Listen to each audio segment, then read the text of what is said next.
International act की कीमत आज आपको चुकानी पड़ रही है पूरे कंट्री को, उसके लिए आपको भी जवाब देना है। मसूद साहब। धन्यवाद अध्यक्ष जी।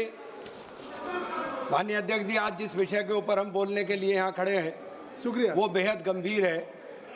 जिस प्रकार से देश के अंदर चुनाव आयोग पूरी तरीके से कैप्चर कर लिया गया, चुनाव आयोग के सारे कार्य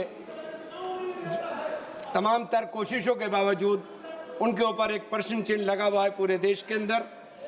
जिस तरह से मैं बताना चाहूंगा, उत्तर प्रदेश के अंदर बाई इलेक्शन हुए, बाई इलेक्शंस के अंदर जो नया तरीका इस बार इन लोगों ने अपनाने का काम किया, वोटरों को लाइन लगी हुई है, डंडा पुलिस मार रही है और पुलिस डंडा मार करके वोट डालने नहीं दे रही, और ये खास तौर से मुसलमानों के और दलितों के पोलिंग बूथ के ऊपर किया गया। यादव जी कह चुके हैं, कोई नई बात हो तो कहिए। जी अध्यक्ष जी, मैं अब आपके माध्यम दे के मान्यवर 2 मिनट तो दे दीजिए, पूरे सत्र में अभी के बोलने खड़ा हूं। सहारनपुर के अंदर इसी तरह से मेयर के चुनाव के अंदर हुआ। ये जो नया तरीका चुनाव आयोग के पास शिकायत करते रहिए, लाइव टीवी पर चलता रहे, लेकिन पुलिस लाठी मार करके वहां से दौड़ाती है। 2-2 किलोमीटर की लाइन लगी हुई थी सहारनपुर मेयर के चुनाव में, लेकिन वोट डालने नहीं दिया। और जब इसके बाद भी चुनाव जीत गए तो काउंटिंग के अंदर से सारे एजेंट बाहर भगा करके सीधा चुनाव डिक्लेयर करने का काम कर दिया। ये गंगोबाई इलेक्शन के अंदर हुआ, ये सहारनपुर मेयर के इलेक्शन में हुआ। इस तरह से अगर इलेक्शन होंगे तो फिर इलेक्शन के मायने क्या रह जाएंगे। एसआईआर के अंदर आज जिस तरीके से मैपिंग के नाम के ऊपर 2003-2025 को मैपिंग करने के नाम के ऊपर खास तौर से टारगेट करके दलित के और मुसलमान के वोटों को काटा जा रहा है, फिर इस चुनाव का महत्व क्या रह जाएगा, ये चुनाव बचेगा क्या।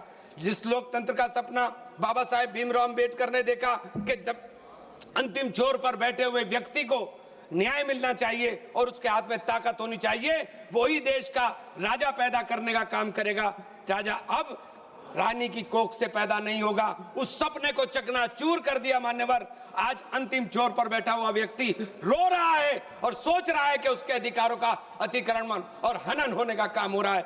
मैं आपके माध्यम से कहना चाहता हूं कि सीजीआई को इस चुनाव की जो चुनाव आयोग को जो चेयरमैन चुनने की समिति है उसके अंदर शामिल किया जाना चाहिए और चुनाव को तुरंत, माननीय अध्यक्ष जी, चुनाव को तुरंत, माननीय अध्यक्ष जी, चुनाव को तुरंत इस बार बैलेट से कराए जाने का आदेश होना चाहिए कि बैलेट से चुनाव कराए जाएं। माननीय अध्यक्ष जी, बात आ गई।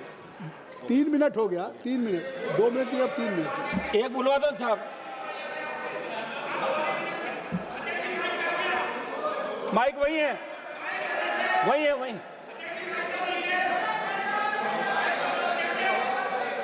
एक मिनट करा जाए, अब बोलूं कैसे तो बोलो शुरू करो सब जो दे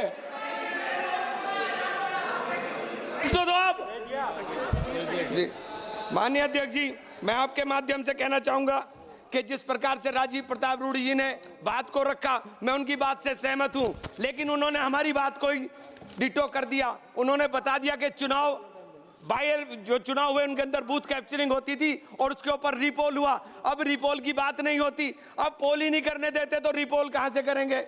आज तो जो राहुल जी ने सवाल उठाया है उसका सबसे बड़ा सवाल है कि चुनाव आयोग। सभापति महोदय, मैं आपको धन्यवाद दूंगा कि चुनाव सुधार पर जो चर्चा हो रही देश के अंदर पार्लियामेंट में, उसमें आपने मुझे